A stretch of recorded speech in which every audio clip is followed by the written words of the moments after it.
अब तक आपने सुना जब सपना आत्महत्या करने जा रही थी तो राज ने उसे बचाया और अपने घर ले आया। दोनों साथ साथ रहने लगे और धीरे धीरे मन ही मन एक दूसरे से प्यार करने लगे, मगर कभी लफ्जों से इसे एक दूसरे पर जाहिर नहीं किया। राज ने सपना के ड्रीम को अपना ड्रीम बनाया और उसे पूरा करने में सपना की पूरे दिल से सहायता की। मगर एक दिन जब वो अचानक ऑफिस से घर आया तो दरवाजा खोलते ही जो उसने घर के अंदर देखा तो वो सन्न रह गया। अब इससे आगे की कहानी। सपना किसी युवक को अपने गले से लगाई हुई थी और अपने एक हाथ से उस युवक के माथे के पीछे के बालों को हौले हौले सहला रही थी। सपना की कल रात की बहकी बहकी बातें और राज ये आघात बर्दाश्त न कर सका। वो पूरी तरह से ब्लैंक हो चुका था। उसके सोचने समझने की शक्ति खत्म हो गई थी। उसके दिल और दिमाग में भूचाल सा मचा था। उसका एक मन जोर जोर से कह रहा था कि वो अंदर जाकर सपना को उसके किए की सजा दे, मगर उसका दूसरा मन जो सपना से सच्चा प्यार करता था उसे ऐसा करने से रोक दिया।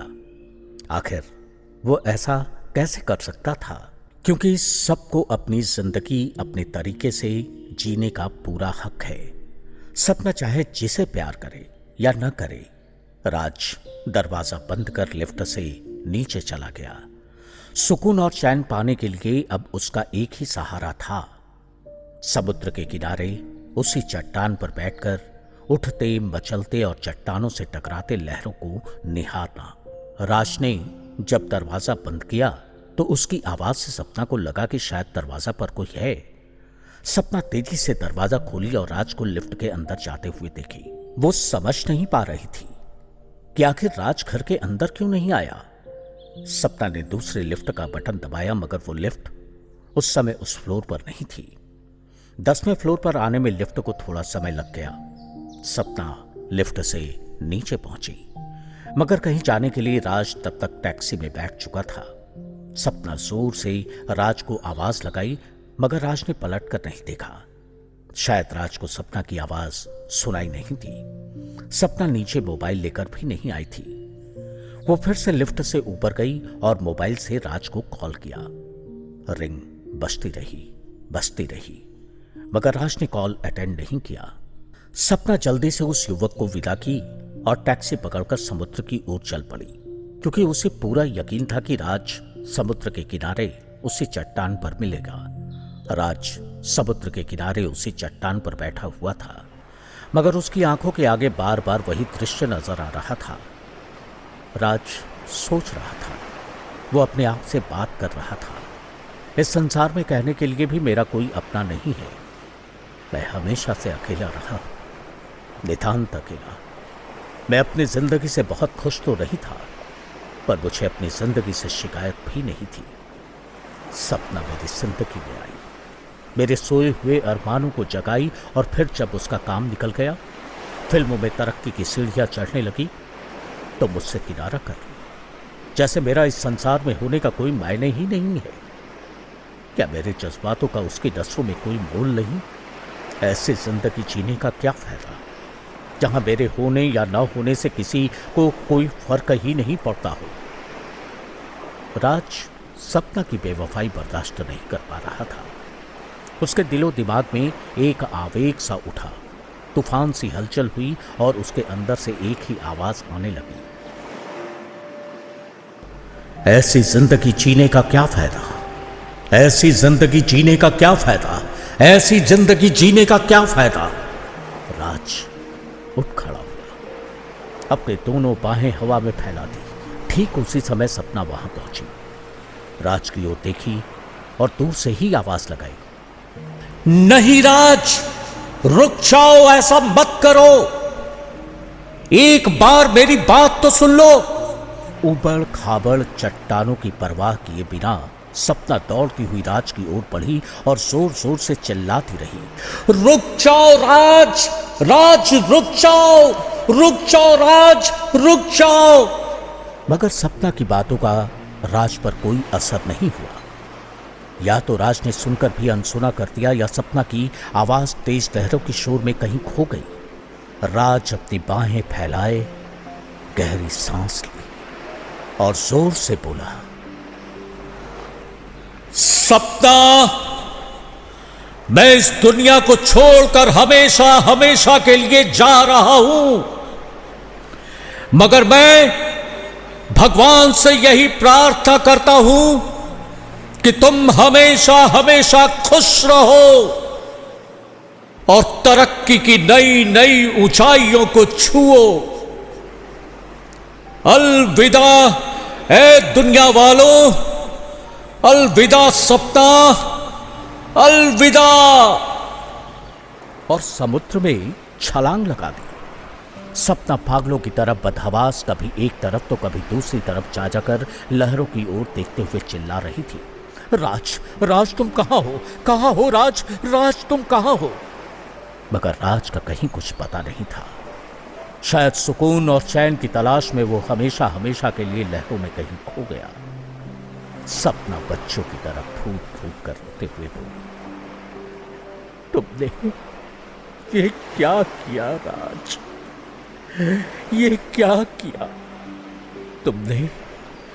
तुमने मेरे सपने को अपना सपना बनाकर मुझे बीच मझधार में छोड़ दिया, मगर तुम्हारे बिना ये सब कुछ मैं कैसे हासिल कर पाऊंगी। तुमने मुझे सफाई देने का मौका भी नहीं दिया। अपनी ही नजरों में मैं तुम्हारी अपराधी बन गई। ठीक है राज, तुम्हारे बिना मैं भी जीकर क्या करूंगी राज। सपना ने अपनी बाहें हवा में फैला दी और गहरी सांस लेकर बोली, राज, मैं भी आ रही हूं तुम्हारे पास, मैं भी। मगर लहरों के बीच छलांग लगाने के लिए जैसे ही सपना अपना पैर बढ़ाई, तभी एक आवाज वातावरण में गूंज उठी। शायद यह आवाज या तो सपना के अंतर्मन से आई थी या फिर लहरों के बीच से ही राज की। ये क्या करने जा रही हो सपना? याद करो अपना वादा और मेरी वो बात जो तुमने मुझसे कभी कहा था। सपना, चाहे कुछ भी हो जाए, कैसी भी परिस्थिति क्यों ना हो, तुम फिल्मों से कभी किनारा नहीं करोगी, क्योंकि मुझे यकीन है कि एक दिन तुम फिल्म जगत की बहुत बड़ी स्टार बनोगी। मेरी खुशी के लिए तुम्हें यह वादा निभाना ही होगा सपना, निभाना ही होगा। सपना के पैर जहां थे वहीं रुक गए। वो बुत से बनकर वहीं थोड़ी देर के लिए खड़ी रही। सपना न चाहते हुए भी अपने आप से बोली कि जिंदगी राज की ही दी हुई है और वो राज का वादा निभाए बिना कैसे इस दुनिया को अलविदा कह सकती है।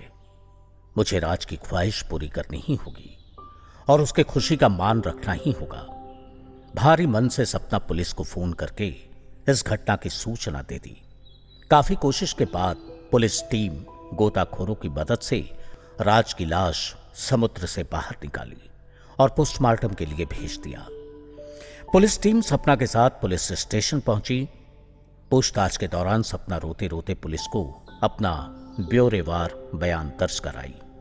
मुंबई आने की अपनी कहानी, राज के अनाथ आश्रम और उसके बचपन की कहानी, कैसे और किस हालात में राज से पहली बार मुलाकात हुई और फिर दोनों साथ रहने लगे, ये सारी बातें सपना अपने बयान में पुलिस को बताई।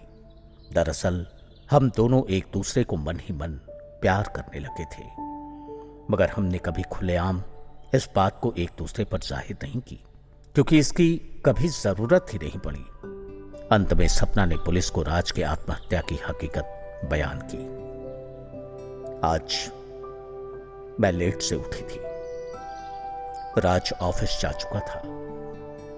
मैं बहुत खुश थी, क्योंकि मुझे पहली बार फिल्मों में हीरोइन का रोल मिला था और मैं जानती हूं राज भी जरूर खुश होगा, क्योंकि उसका भी यह सपना था कि मैं एक दिन बहुत बड़ी स्टार बनूं। मेरी खुशी दुगनी तब हो गई जब मेरे भाई रोहन का फोन आया कि वो मुंबई आया हुआ है इंटरव्यू के लिए और मुझसे मिलने के लिए आना चाहता है। मैंने उसे अपने फ्लैट का पता बता दिया। मुंबई आने से पहले रोहन मेरी सहेली रंजना से मेरा फोन नंबर ले लिया था। रोहन से मिलकर मैं बहुत खुश थी। जब वो जाने लगा तो मैं ममतावश अपने आप को रोक नहीं पाई और रोहन को गले लगा लिया। शायद ठीक उसी समय राज ने दरवाजा खोलकर मुझे और रोहन को एक साथ देखा और उसका गलत अर्थ लगाया, और फिर सपना पुलिस को वो सब कुछ बताई जो समुद्र के किनारे घटित हुआ था। सपना के आंखों से अब भी आंसू बह रहे थे। सपना अपनी मेहनत और लगन से फिल्म जगत में तरक्की की सीढ़ी चढ़ने लगी। उसे बड़े बैनर के तहत तरह तरह के रोल मिलने लगे और उसकी फिल्में लोगों को पसंद आने लगी।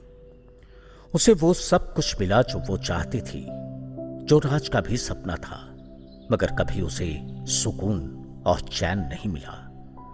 राज की कमी हमेशा उसे खलती रही। आज भी जब भी सपना को फुर्सत मिलती है तो सुकून और चैन की तलाश में समुद्र के किनारे उसी चट्टान पर घंटों बैठकर राज की तरह लहरों को निहारती रहती है। राज के साथ बिताए दिनों को याद करती है और अपने आप से बात करती है।